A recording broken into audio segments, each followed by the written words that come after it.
Bioshock Infinite is one of the most divisive games in the gaming and Bioshock community.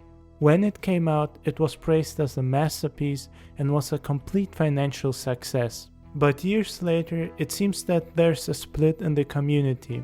Some people still hail it as a masterpiece, some call it a flawed masterpiece, and some call it the worst game in the series and utter garbage. However, in my opinion, calling this game garbage is not only wrong, but also not logical. While Bioshock Infinite may not be perfect, and it certainly has its flaws, this game is far from being bad or garbage, because it is without a doubt a masterpiece. A masterpiece in storytelling, a masterpiece in game design, and a masterpiece in originality. Say what you want about Infinite, but it certainly is one of the most original games ever made. In this video, I'm going to break down the game, talk about its design and world, its story, characters, and gameplay. Note that this is not a review. I am also not being objective in this video. I'm a big fan of the Bioshock franchise and I absolutely love Bioshock Infinite. Everything I will say here is highly biased and my opinion only. I realize that my opinion is only one out of many out there and that not everyone will agree. And that's absolutely fine. Diversity of opinion is a good thing. But just see this as a disclaimer, because I do not intend on being objective or neutral here. This video will also contain heavy spoilers, as I simply can't properly talk about Infinite without going deep into the story.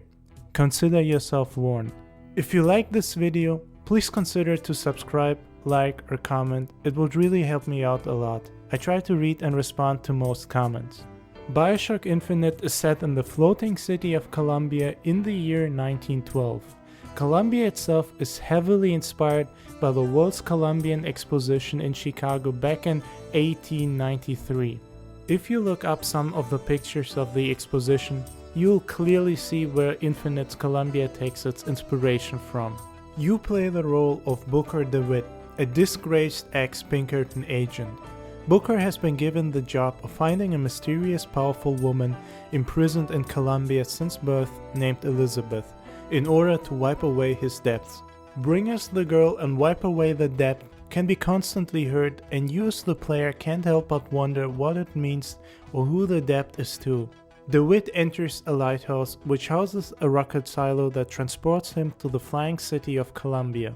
Booker's presence in Columbia goes unnoticed until a policeman identifies the letters AD branded on his hand. This is a sign of the false shepherd which the city leader and prophet Zachary Comstock prophesies would lead the lamb Elizabeth astray and bring about Columbia's downfall. Booker, now a wanted man, fights his way to Monument Island where Elizabeth is held within a tower. Along the way, he discovers a large device called the Siphon and the ability Elizabeth wields which can open tears, rips in the space-time continuum that lead to parallel worlds. From here, the real adventure only really begins as Booker and Elizabeth start jumping from one Columbia to the other. Now, I'm not going to retell the whole story here, but what I am going to do is talk about some of the plot lines that it introduced. There seems to be a lot of hate from some of the fans because the game portrayed the Vox Populi, the anarchist socialist rebels, as just as evil as the fascist Colombian government. All they seem to care about is how dare the game portray the oppressed as the new oppressors. And that's what I want to talk about. I'm sure many of you have heard the phrase, "the revolution eats its children." Whenever there has been a revolution or revolt in real life, it always ended in huge loss of life and especially innocent life. The French Revolution turned into a tyranny and gave rise to a dictator. The Russian Revolution ended in one of the most horrible regimes to ever face the earth. And I could go on and on. It is not unrealistic that oppressed people were turned into the oppressors themselves. We also have to understand that the Vox themselves aren't even motivated by liberation and freedom. They are manipulators that take an idea like freedom and equality and pervert it. Their real goal is to gain power and rule themselves. Which needn't be a bad thing per se. But as we see in the game, they soon start to mass execute groups of innocent people. And yes, I am indeed calling the citizens of Colombia innocent, most of them at least. Because the game clearly showed us how not all are racist and fascist assholes. Some even run operations such as an underground railway to help the minorities living in Colombia. Some just live there because they like the more peaceful life or because there are more business opportunities.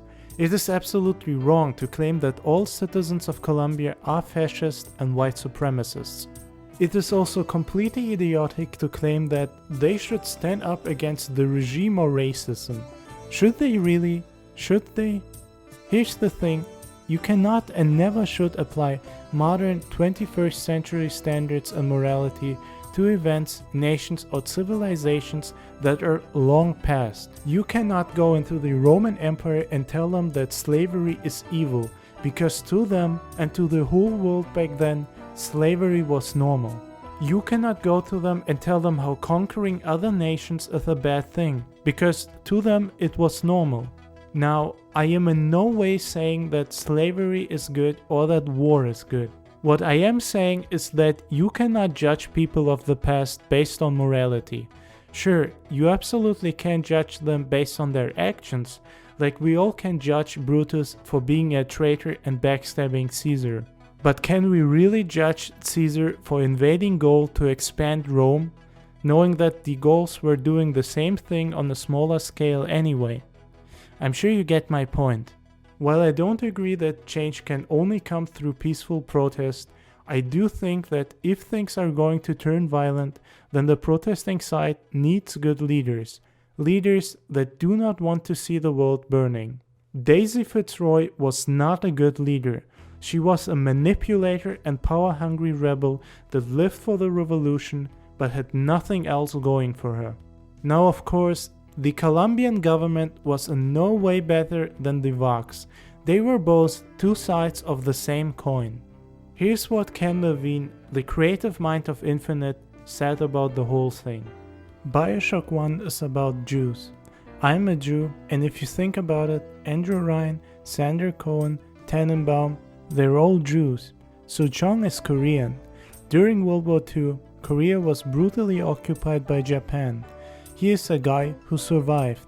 They're all survivors of oppression. And they don't come out of it heroes. Oppression turns them into oppressors. And that's the cruelest aspect of oppression.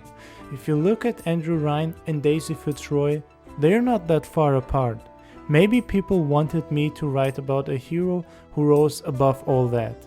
Elizabeth is the character I invented who does sacrifice herself to break the cycle. But I think most people are destroyed by oppression. I could tell a fairy tale about people who are ennobled by it, but in my experience as a student of history, that's rare.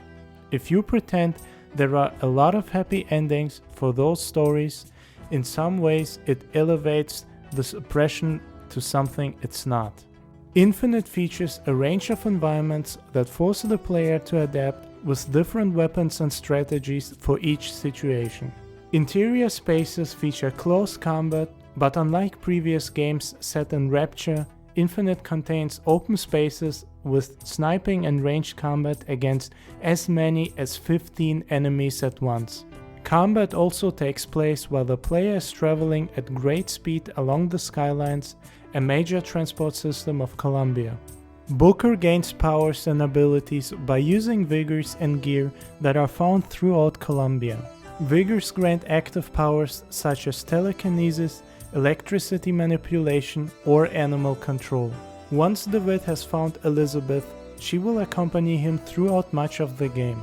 Elizabeth has her own set of abilities, such as the ability to open up tiers to create cover, ammunition, or other useful objects during combat.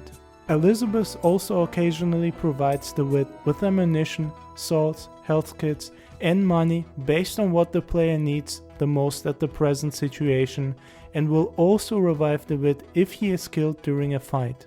She's probably one of, if not the most useful NPC partner ever created in a video game. Because usually NPC partners suck and can't do anything on their own, and are especially useless in firefights where they never hit anyone. Elizabeth, on the other hand, knows what you need and when you need it, but it never feels overpowering or too much. Bioshock Infinite features several varieties of enemies. Unlike the previous Bioshock games, sometimes enemies will not attack on sight, but instead will remain neutral to the wit unless the player performs an action that causes them to become hostile. Players can also use a navigation arrow, which is different from previous games. Skyhooker part, which acts as a non-upgradable melee weapon requiring no ammo. Booker can only hold 2 weapons at a time, but most can be picked up if found. With the exception of the crank gun, each of them has its own ammo type and can be upgraded 4 times. The Vigors can be used in addition to weapons, which, like them, are limited 2 at a time. However, unlike weapons, the player can switch them at any time with previous found Vigors from a game menu.